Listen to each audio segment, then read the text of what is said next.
homework 41, look at this. This is crazy, right? So it starts on page 485 in chapter 11. And we're just doing little bits of sections 1, 2, 3, and 4.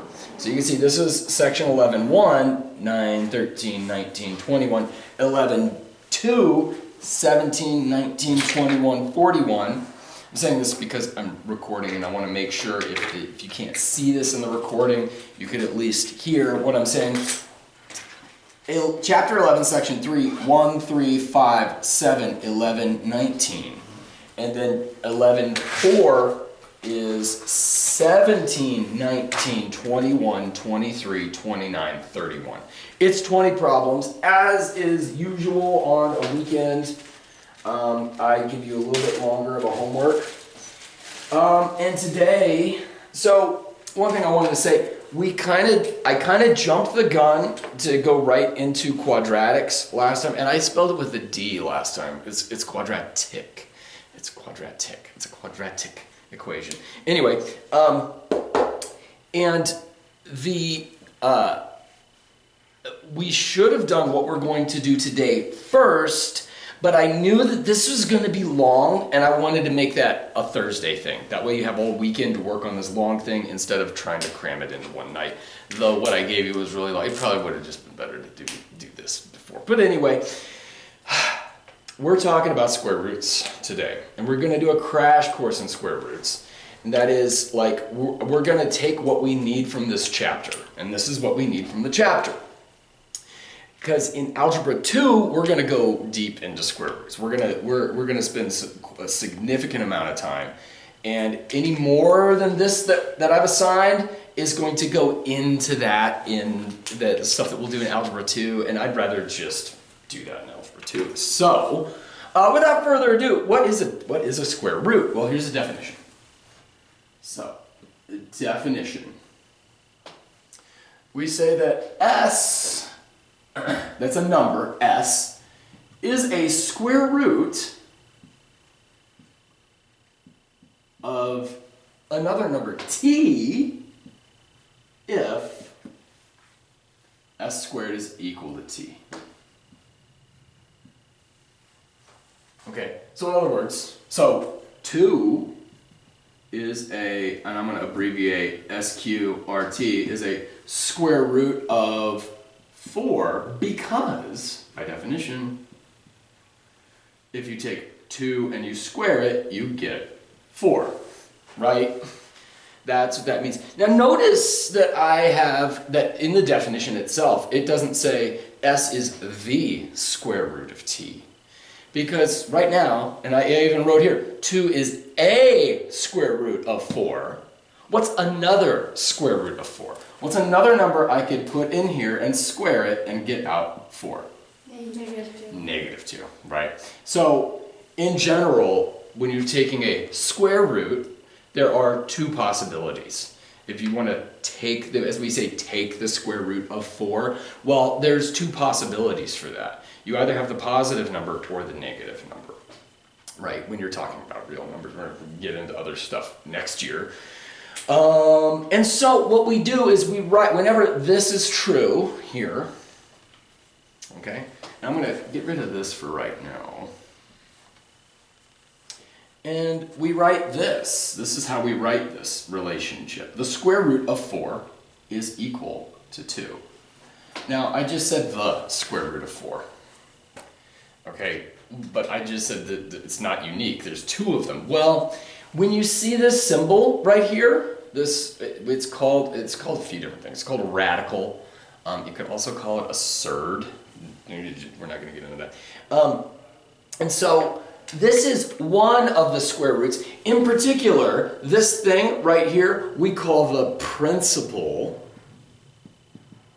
Is it P-A-L? Principal. Yeah, principal square root.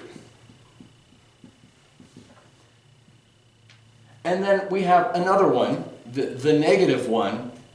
We put a negative in front of it. That right there means the other one, right? And so, because like I just said, there's 2 square roots of 4. One of them is positive, and the other one is negative. So when we want to say, well, the other one, the negative root that we're talking about, you have 4 has 2 possibilities here. The negative one, we'll put a negative in front of it, like that. And so now we have both of the square roots of 4. And like, that's this, for right now, that's going to be the difference. You'll know which one is which, because if there's no sign in front of it, we're talking about the positive one. If there is a sign in front of it, we're talking about the negative one. Okay, does that make sense? Mm-hmm. Okay, every positive real number has 2 square roots. So for instance, if I do this, square root of 16, that equals what? 4. 4. And you know it's the positive one because I didn't put the negative in front of it. But if I said, what's the negative square root of 16? It's negative 4, right? So, okay. Ready? Are we ready? Is this, everybody got this? Mm-hmm. Okay. Here we go. So, right away, in the first bit here, and what I'm going to do, I'm going to try to remember to do this, since we have so many different things, when I do an example from one of these, I'm going to try to have this up here. Right now we're talking about section 11.1. And number 8 tells you to simplify.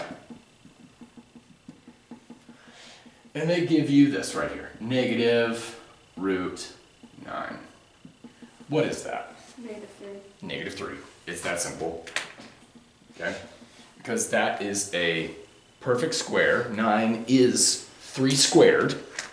You take the square root of it, well, there's 2 possibilities. Oh, but they killed the ambiguity by giving you the sign, right? Okay? Everybody got that? Okay, that's super easy, and that's like the first 2 questions right there from that section. Now, let's talk about something else. It turns out that the square root of n is rational. A rational number. Ratio. Or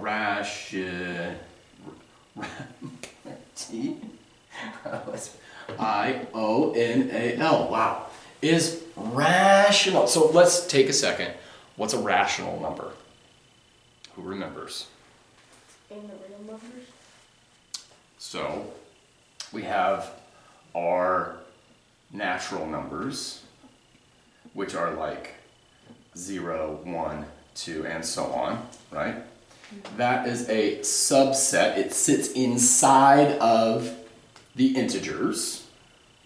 Remember, the integers are 0, 1, and all of those, and all of the negatives. Negative 1, negative 2, and so on, right? Mm-hmm. Everybody remember all this? Mm-hmm.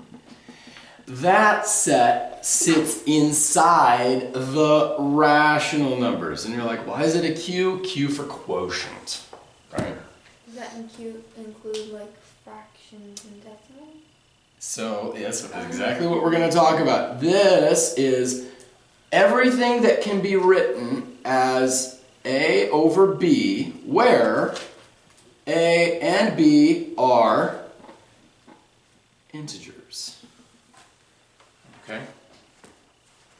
So this is a fancy way of saying that anything that's inside this set has the form A divided by B, where A and B are both integers. So for instance, 2/3 is a rational number because 2 is an integer and 3 is an integer.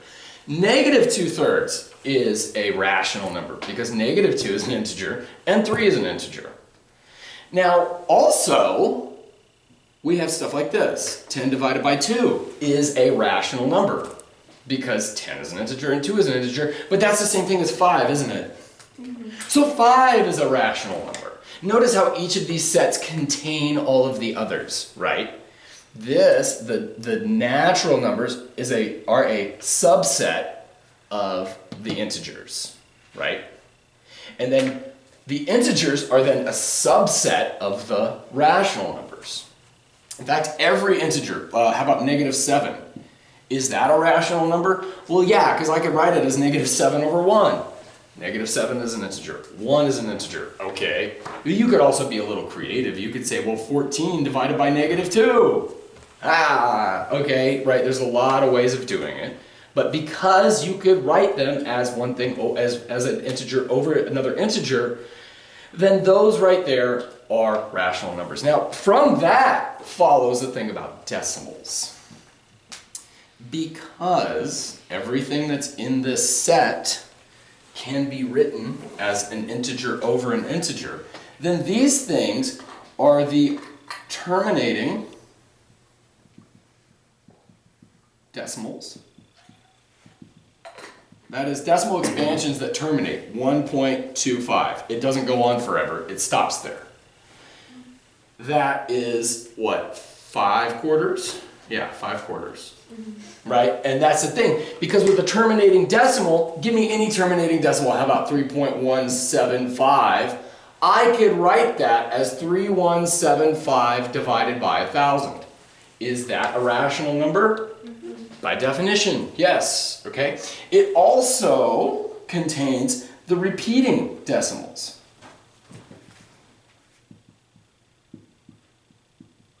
Like 0.3333 and so on and so on. 0.3 repeating. That's the same thing as 1/3.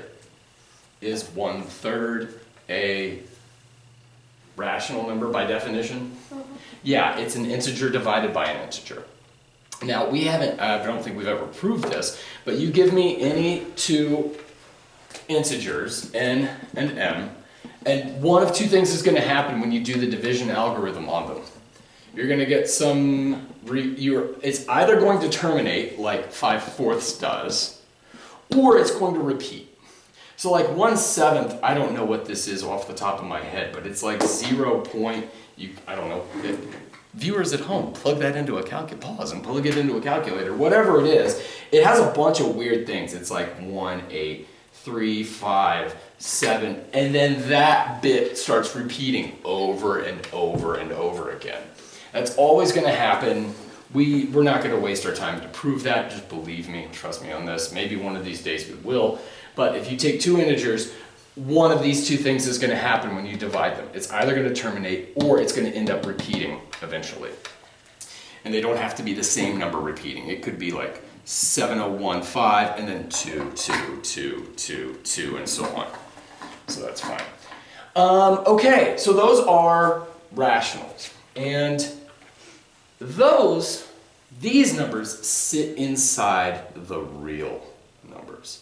So that's all of the rationals, all of these guys, but also now you have the decimals that don't terminate and don't repeat. Let's construct one real quick. How about 0.1010001, 0001, 1, 2, 3, 4, 1, and so on and so forth. That does not repeat, right? It's not repeating. You're not having some block that's going over and over again. It doesn't terminate because, and I'm going to put little dots here to like keep doing this. Every time we're just adding a 0 here and then a 1. And so 4 zeros, 5 zeros, 1, 6 zeros, 1, and so on and so forth. This thing does not terminate, it does not repeat. Therefore, you could prove that it is not the ratio of two integers. But is that a number on the number line? Yep. Yeah, okay, well then that's a real number. And it happens to be what we call irrational. Irrational. So if the real numbers are all the rational numbers and all of the other ones that are irrational, the ones that have non-terminating, non-repeating decimals. Famously, pi is one of these. The square root of 2 is one of them. And that's what we're going to talk about, that kind of stuff today. Does everybody have this? Can I get rid of our numbers, or sets of numbers? Yeah. So the question is, like I just put up here, the square root of 2 is irrational. I just said that. When is something irrational? When is a square root irrational, and when is it rational? That's what we want to know, and that's what I'm about to tell you. So, here we go. The square root of n is rational only if n is equal to some integer squared. Where m, actually, I'm sorry, not integer, any rational number. If you take a rational number, because watch this, this is what I'm going to say. Like, let's say that m is equal to, and I'm going to put this here, m is in Q, meaning m is some rational number. Let's take 3/4 and square it. What do we get when I square 3/4?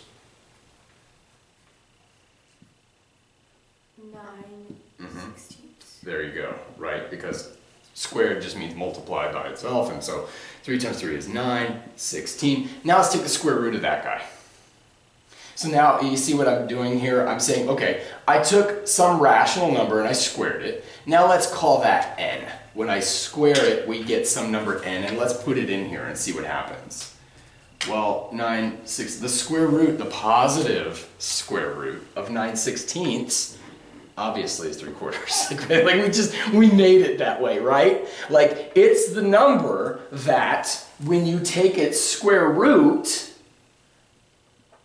you get 3/4. In other words, this is by definition, if you square that thing, if you square 3/4, do you get 9/16? Yes. Yeah, we did it by construction, right? So by definition, the square root of 9/16 is 3/4. So they don't need to just be integers, but it'll work. So you take any rational number and you square it. Clearly, if you take its square root, it's going to be rational too. Okay? Does that make sense? Yeah. Okay. So, in other words, we could do something like this. I could ask you, is this a rational number? Yes. Yeah. One, you could just say, well, 25 is some integer squared. So, yeah. Or you could just compute it and say, well, I know that 5 squared is 25, so this must be 5. Is 5 a rational number? Yes, it's rational. It's an integer. In particular, it's 5/1. So, yes, it's a rational number by definition. Okay, nice. The only way, so a better way of looking at this statement right here, that n is rational only if blah, blah, blah, blah, blah, blah. This is how I think about it. Square root of a perfect square. Take any perfect square of a rational number, any perfect square, and you get a rational number. Okay, and that's the only way that's going to happen. So, since this is true, is this number rational? No, you just said it was irrational. I just told you that it was. How about this one? Is this one irrational or rational? Rational. It's what? Rational. 20 equals what squared? Or no, it's irrational. It's irrational, exactly. Because there's not some rational number that you square to get 20. Okay, so that's all there is to that. How's that going to show up in your homework? They're just going to straight up ask you. So, can I get rid of this? Yeah. Okay. So basically, the only way you're going to get a rational number out of a square root is if it happens to be a perfect square that's inside the root. And your homework from last time, that was the case for every single one of them. And if you say, well, I had one where it wasn't, it's like, well, then you did it wrong. Like, I guarantee they were all perfect squares. So for instance, here's the question. So for 20, it says, identify if this is rational or irrational. So identify whether this is rational or irrational. And they give you the square root of 49. Rational. It is rational because it's equal to what? 7. 7, right? And we could see again, right, that 49 is the same thing as 7 squared. And so we could say right there, okay, yes, it must be a rational number. Or you could compute it and say, well, I know that the answer here is 7, and so therefore, yeah. Now how about this? Here's 22. Rational or irrational? The square root of 75.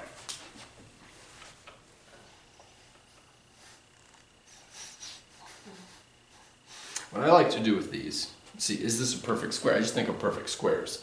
And I think what's one that's nearby? How about 64 is 8 squared, right? 64 is 8 squared. So then the next one would be 9 squared. 9 squared is 81. Did we miss it? It skips over 75, doesn't it? Yeah. There's no rational number in between it that's going to work. Because, well, if you had a rational number like 9/16 like we did before, and you took its square root, you're going to end up with a fraction, aren't you? I'm sorry, a rational number that's not an integer, right? You're going to, if you had that, well, it would have been, when you take the square root, it would be a fraction. And so there's no way you're going to get 75 in between them. And that's an easy way to tell when you're talking about integers here. If it's an integer, just ask yourself, well, what are the nearby ones? Well, 8 squared is 64. 9 squared is 81. There's no integer between it that's going to work. And so this must be irrational. So I would say that's irrational. There we go. Irrational. And I didn't write it up here, but I would say this is rational. Okay, everybody got that? Yeah. Okay. Now we're moving on. 11.2. That's all there is to 11.1. Okay? And you see, this is why I don't want to, this is why we're doing a crash course in this. Because I don't want to spend a whole day doing, like, where I just give you an entire homework assignment that's just that stuff. That seems like an awful waste of time. And I think you guys, I think more of you guys than that. I think you can handle more than that. So, we're going to crash course through this chapter, picking out the stuff that matters. Now we're in section 2. Chapter 11, section 2. Now, here we go. Square root of 9 equals? 3. Is it negative 3? No. No, because remember we're taking the principal square root here, right? And that's like, okay. So it's not negative 3. Because we didn't put the negative in front of it. So this means, like, yes, 9 has 2 possible square roots, but here we're demanding that you're taking a positive one. Therefore, the square root of 9 is 3. So, what is the square root of 3 squared? 3. 3. Sure. 3 squared is 9. Oh, right. Okay, yeah. Okay, yeah, it works, right? Okay. That's nice. And it kind of looks like, I mean, it doesn't matter what I put in here. Whatever I put in there, smiley face, it should come out to be smiley face, right? That's what you think. And that's what you really want to do. But be careful. Because watch this. I'm going to do this. Square root of. And you're really gonna want to say whatever I just, like when I wrote the smiley face, you're gonna say, well, it's smiley face. But now, let me ask you this. What does that work out to? Negative 3. Or no, positive 3. Yeah, it does. Because watch this. Because you didn't put the negative in front of it. Negative 3 squared is the same thing as negative 3 times negative 3, right? Yeah. So I'm just evaluating this here. I'm going to say, well, this is the same thing as that. Now what's negative 3 times negative 3? 9. And what's the square root of 9? 3. Right. So, notice what's happening. It doesn't matter what number you put in there, whether it's positive or negative. When you have this setup right here, something squared, whatever you put in there, a positive number always pops out, right? Unless if I put a negative in front of it. Right, yes. If there were a negative in front of here, then I would say, yeah, it would be the negative of whatever that is. But we're not talking about the negative right now. We're talking about the positive one. And so it's the case that whatever goes in there, the output is always positive, right? Mm-hmm. So we have a way of saying that in math.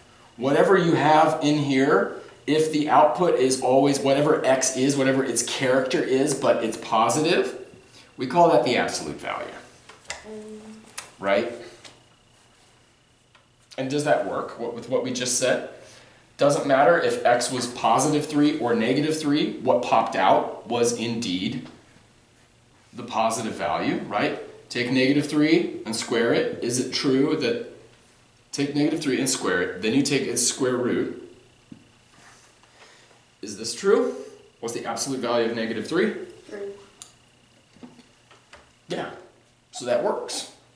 It's going to work for every number, right? If I said, what's the square root of 16? 4.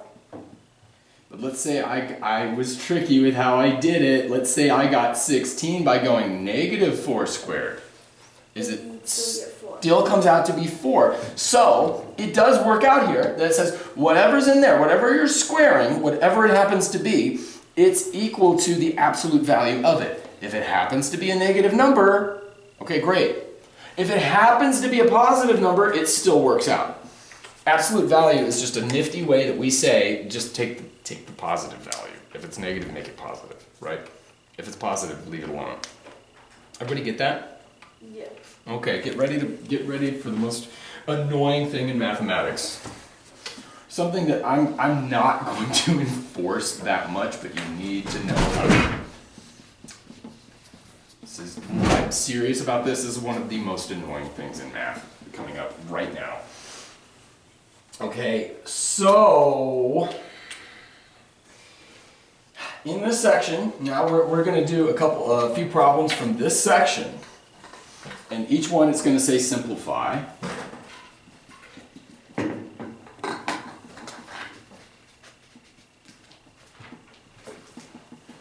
What's that?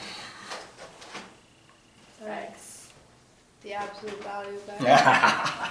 So annoying. Because you go, it's x, obviously. You took x, you squared it, then you took its square root. You do something to it, and then you undo it. It's just whatever's in there. Yeah, unless he's negative, and you go, you son of a... And yeah, so you gotta do that. I will not be a stickler about this because it's really annoying. And in fact, in like the next section, they even go as far as to tell you, like, simplify, assume that all the variables are positive so that you don't have to worry about the absolute value of anything. But in this one, it actually is important. You need to know this. And so that's what we're gonna do. I'm sorry, this was problem 18. This was 18. And that's the answer. Okay, now here's a question. This is kind of going off on a tangent, but you're going to run into this in your homework. This isn't anything in particular, but what's this? The square root of a to the 8th. A to the 4th? Yeah, a to the 4th. That's all it is, a to the 4th. Now here's the thing. Absolute value? You'd think so, but since it's to an even power, no matter what number you plug in there, it's going to be positive. Think about it. So if a were negative 2, and you raised it to the 4th power, well, that would be negative 2 times negative 2 times negative 2 times negative 2. That's negative and negative, so it's positive. It's positive 4. That's negative and negative, so it's a positive. It's a positive 4. This works out to positive 16. When the power is even, then you don't need absolute value. Absolute value is not necessary. We don't need to write it, because when you have an even power, by the way, this is my shorthand to say absolute value. Because that's the absolute value bars, and that dot means anything that you put in there. That's pretty standard. But this is, obviously, it's not necessary whenever that's an even power. But, oh man, get ready for it. What about this guy? B to the 14th. What's the square root of b to the 14th? B to the 7. Absolute value. B to the 7th, and it's like, well, hold up, that's an odd power, and with odd powers, like if you have -1 to the 7th, that would be -1 times 8. Well, you'd have 6 of them, which would all come out to be positive, but then that last one would be negative, but you took a square root, so, be careful, it would be the absolute value of that. How annoying. Which is also the absolute value of b to the 7th. I just hate this stuff. And this is, it's really annoying. Because you go and you're doing this and then you have an answer in the back of the book and your answer is b to the 7th. And you're like, I'm sure I'm right about that. And it's like, no, it's the absolute value. And you just hate it. I'm not going to be a stickler about this stuff, but you need to know it. So, okay. Everybody got that? Yeah. Yeah, sorry. And I love that I didn't have to explain that the square root of a to the 8th was indeed a to the 4th. Because you get this, right? Like, it's half of whatever that power is. Why? Because you take a to the 4th and you square it. What does that mean? Well, a to the 4th is a times a times a times a. And when you square it, you get 2 of those strings of a's. 1, 2, 3, 4 of them. 1, 2, 3, 4 of them. I've stood in this spot this year and done exactly this before, right? You're just saying, well, there's 8 of them. Yeah, and so you went and applied that knowledge to this, and you said, well, it's half of the amount, so it has to be 4 of them. So, great job. I'm proud of you guys. All right, here's another one. 22. The square root of -5 quantity squared equals... Negative. Absolute value.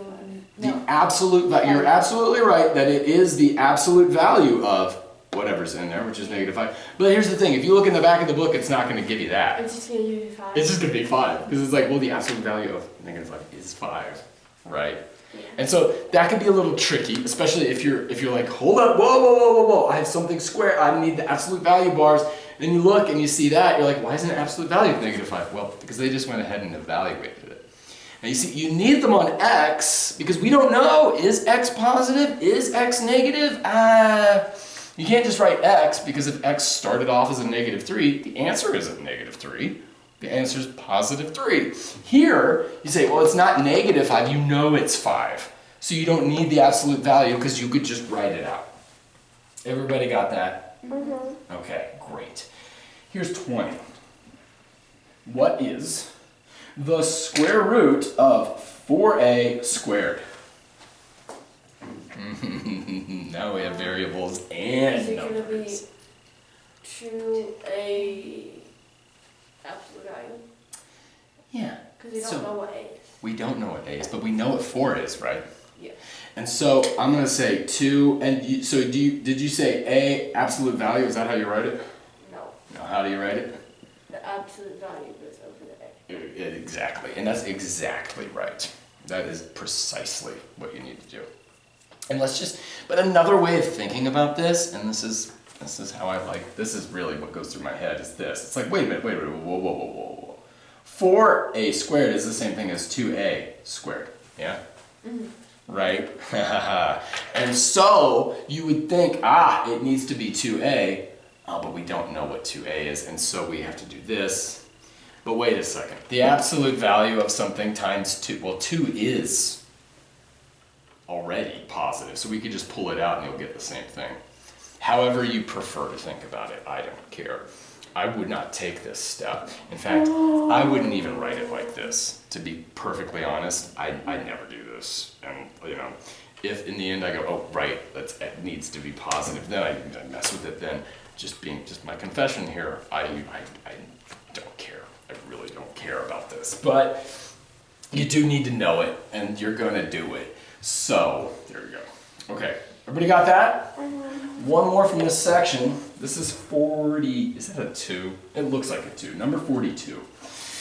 Let's put him up here, because this is going to get a little bit bigger. Okay, ready? 42. It says, what is the square root of p squared over 3600? That's Yeah. the square root of a fraction is the square root of the top and the bottom. And we haven't, here's the thing, that's in section 11.5. We're not gonna, and as you can see, we're not gonna do that, but it's true. And let's just prove that to ourselves, right? Remember the whole definition of what a square root means, right? S is the square root of t if s squared equals t, right? And then we think about how we did this, right? If we took a 2/3 and squared it, we would have 4/9, right? Right? Yeah. But isn't this the same thing as 2 squared over 3 squared? Yes. Yeah, and so now I think you might be able to see this connection here. Is like, since this is true, we write for the positive one, that the positive root is this right here. That's what that means. The square root of t is s. And so, similarly here, the square root of 4/9 is 2/3. But look at how this works, right? Because of this definition, because of this fact about squaring a fraction, it's the same thing as this over this. And so this must be the same thing as root 4 over root 9, right? Yeah. Right? Yes. Would the p then be just absolute valued? Yes. Very good. Very good. So we're going to just apply this. I think that this makes intuitive sense. Yeah. Because you could split the, whenever you have a fraction, when you square it, you could do it in the top, do it in the bottom. As long as you're doing it to both the top and the bottom, everything's going to work out. Well, we could just say forget about the bottom and work it out on the top. Forget about the top and work it out on the bottom. It's going to work. So this should make intuitive sense that this is the same thing as the square root of p squared over the square root of 3600. Okay, now let's go from there. And you nailed it. What is that? What is the numerator? P absolute value. The absolute value of p. Yes, because again, the same thing we've been talking about thus far, right? Now, what about the square root of 3600? What times itself is equal to 3600? 60. You're right. Good, good. 60. Because Right. 36. 36. Oh. And then, yeah, and how did you think, okay, well, hold up. I know that 36 is 6 times 6, right? And then if you throw a couple of zeros on there, that's the same thing as taking this number and multiplying it by 100, right? 6 times 6 times 100, right? But 100 is what times what? 10 times 10. It is 10 times 10. So we could rearrange this and say, well, 6 times 10 times 6 times 10 is my 3600. And I love that you just did that in your head. Like maybe you didn't do exactly these steps and stuff like this, but this is what was going through your head. This is how you figured out, well, 6 times 10, that's 60. If I multiply it by itself, that's the same thing. And therefore, by definition, the square root of this must be 60, right? But look at what we've done here. Another way of thinking about what we did brings us into section 3. Okay, so moving on to section 3 now. I hope we're recording. Are we recording? Okay, we're recording. I normally double check, and I just realized I did not double check. So let's just remember this right here, and we're going to talk about the square root of 3600.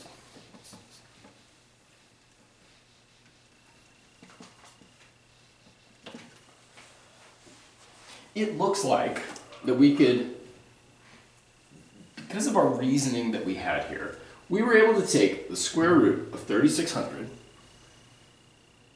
and in our minds say, okay, yeah, we're doing something with the square root, but before I even think about that, we could think about this as 36 times 100.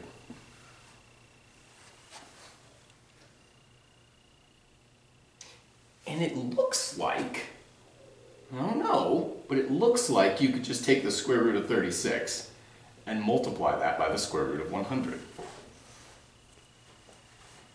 Right? In a sense, that's what we did here. You say, wait, 36, that's 36, which is a nice perfect square, times 100, which is another nice perfect square. And this is kind of what you've done here, right? You said, wait a second, hold up. I know that 6 times 6 is a perfect square. 10 times 10 is a perfect square. And it looks like I could just split these up and say, well, hold up. Square root of 36 is 6. And the square root of 100 is 10. It looks like it should be 60. It turns out that you absolutely can do this, and it follows from the definition. Maybe you don't want to see this, maybe you don't care, but I'm going to do it because I'm teaching this class. We're going to prove that this is true. We're going to prove the following. So here's the question. We want to know, is it true that if you have some numbers, x times y, and then you take the square root, just like we had here, 36 times 100, then you take the square root. Is that the same thing? This is what we want to know. Is it true? We don't know yet. Is it true that this works all the time, every single time? That it's the square root of the first one times the square root of the second? Because that's essentially what we've just done here, right? We said, hold up, you have the square root of two numbers multiplied by each other, x times y. Is that the same thing as take the square root of the first one, take the square root of the second one, and then multiply them together? Okay, that's what we want to know. Is this true? Well, let's start off with the definition of square root. If you remember, it says s is the square root of t if s squared is equal to t. Okay?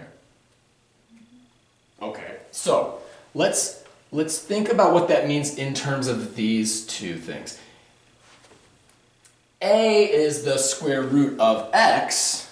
A is the square root of x if, so I'm just not going to use my brain here. I'm just going to say, well, if a squared is equal to x, right? I just replaced symbols. That's literally all I've done is I've replaced symbols, right? And then we say then, okay, that means that s is equal to the square root of t, right? That's what that means. Yeah. By definition, this is how we defined it at the beginning of class. Therefore, okay, by definition, a equals square root x. Everybody following me thus far? Yeah. Yeah. Okay, so a is some number, whatever the square root of x happens to be. If x is 36, then a would be 6. If x were 100, then a would be 10. That's all we're saying right here, right? Okay, now let's go. B is the square root of y if, by definition, I'm just going to plug in values here. If b squared is equal to y, which means the way we write that out is b is equal to the square root of y. So again, if y was 100, the square root of y, the square root of 100 is now b. So b is 10. Yeah? Everybody got that? Yeah. So let's look at this. On the left, or rather, let's start with the right-hand side. On the right-hand side, we have the square root of x times the square root of y. Well, then there's some number a, whatever it happens to be. Maybe it's 6, maybe it's 4, who knows? But we're going to call it a. And then we multiply that by whatever the square root of y is. I guess we're calling it b, whatever it works out to be. Maybe it's 6, maybe it's 10, who knows? Whatever that happens to be. Okay. So on one hand, we have the square root of x times the square root of y is equal to a times b. Now let's look at what is the square root of x times y. Well, like we just said, x is equal to a squared, right? So we have the square root of x, right here it is equal to a squared. That's what it means to be the square root, right? So like x, if x were the 36, that is actually equal to a squared, 6 squared, right? That's how that works, right? And that's all I'm doing right now, is I'm going to replace the 36 with 6 squared in here. Can I do that? Is that valid? Yeah. Obviously, right? Instead of writing 36 times 100, I could write it as 6 squared. So that's what I'm going to do. Instead of the 36, I'm going to write it as 6 squared. But I don't want to do it from this one case. I'm going to do it for all cases. So it's some number a, whatever it happens to be. Now y, pretend it's 100. Can I replace that 100 in there with a 10 squared?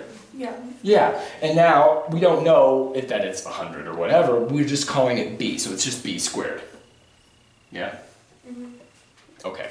So then, okay, hold up. A squared times b squared, is that the same thing as ab squared? Yes. Yeah. Right? AB squared, let's just check A times B and then you square it. That's ABAB, which is AABB, which is A squared times B squared. Right? Yeah. Yep. Okay, so then the square root of something squared is equal to, what does that work out to be? We just did this. Yeah, it should just be, whatever goes in there squared, it should be AB, it should be the absolute value. This is what's so annoying about this, right? But, hold up. A must be positive, because look at how I wrote this. I wrote it as the positive square root, right? That's the positive. So A must be a positive number. B, I've written it as the positive square root. So I didn't take the square root of 36 and say, oh, it must be negative 6. Well, no, because I'm taking the positive square root, so of course that's positive. So when I take the absolute value of two numbers multiplied together, it must still be positive, right? I mean, right, because A is positive, B is positive. The absolute value of it is whatever it is, right? But if AB is AB equal to AB? Yeah. Since AB is equal to AB, then this is equal to that, which is what we wanted to show.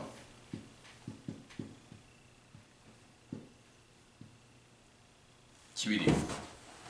Everybody buy that? Is that convincing? Okay, good, because it's true. So we can now, I feel fully confident that we could do this. And that's going to make your life so much easier. Like, so much easier. It's a nifty little thing to prove. I mean, it's a nifty little fact.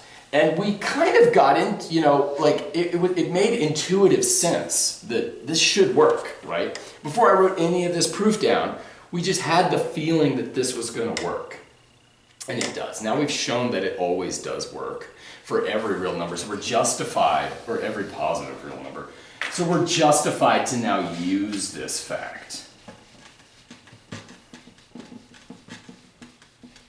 Everybody get it? Yeah. So,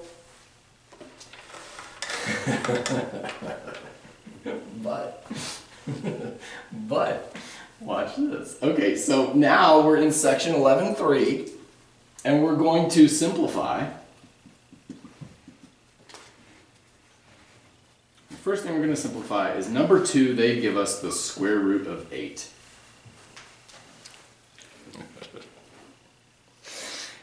Now, there's a lot of ways we could do this. What do they want us to say? Like, how do they want Right, us right. Because we could just write that it's 4 to the tooth. Is it 4 to the tooth? Is Or- it 8?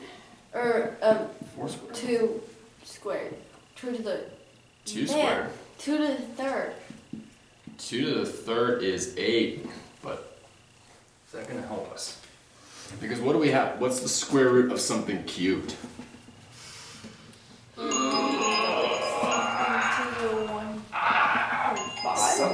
Something to the 3 halves, actually. We're not ready for that yet. So this is how we're gonna use that fact that we did before. I'm gonna rewrite 8 as something times something, and I'm gonna start with 2 times 4. Yeah. Now I'm going to ask myself, is one of those a perfect square? 2. 2 is not a perfect square. 2 is not a perfect square. Or 4. 4 is. 4 is. So I can use this fact now to write this as the square root of 2 times the square root of 4. And what's the positive square root of 4? 2. Uh-huh. Yeah. Now, here's the thing. I'm gonna do this. Watch.